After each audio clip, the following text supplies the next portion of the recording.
Kanalu Zala avudde ku kiteese ekinaanula bakkansala Sirwanya ne Stephen Semana ku bukulu obw'okubiriza obukiiko aka Social Services ne Finance Committee.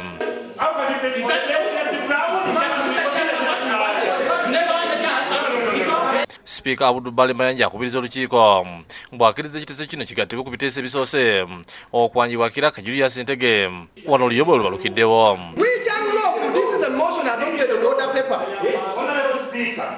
A motion which leaves a person from the office never be a resolution. It is a essential motion. Go back and prepare your motion to remove the leadership of the committee. Kansala Sirwanya ne Semana basiminako nga begattiddwako Abakiise Rashida Nanziri Salasala ne Charles Mutebi wakati mu kugirira waggulu w'ekizimbe ne bakyetika.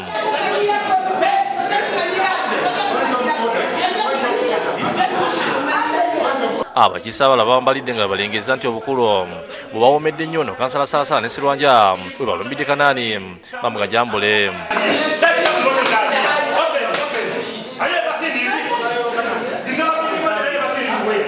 Wadde Speaker Mayanja akizizza kubakkakanya tebamuwuliriza ne bambalira nti basobola kuva mu ntebe ku biteesi by'amankyolo.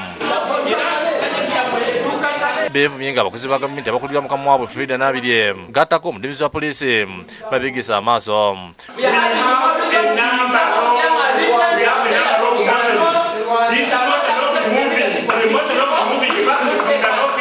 Oluyombo olunyitidde Kawasituse n'abingiramu era abakomyeko nga babudde ekiteesi bakize mu bukiiko n'abaninye okweyisa ng'abatali bakulembeze.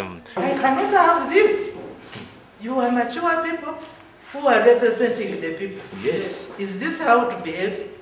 Wano Speaker Mayanja akangudde ku ddoboozi n'alabula Abakiise abeetwala okuba ab'ekitalo nti tajja kubaganya ku ntiisatiisa bannaabwe. If you know that your head is beyond that even to respect the offices, you are in a very wrong place. Ati RDC Alhaji Abubakar Lubeka Nabi abanakoledde ku bizibu bya Kalungu olina ekyobukadde obusambo obulumizibwa abakulembeze nti babufunye ku bakyalina abasima amayinja. Kubanga information eriyegamba ti abakulembeze abo babagamba nti temukkiriza kugaziya luguudo luno nga disitulikiti y'e Kalungu yafunye obukadde 7 babutuddeko.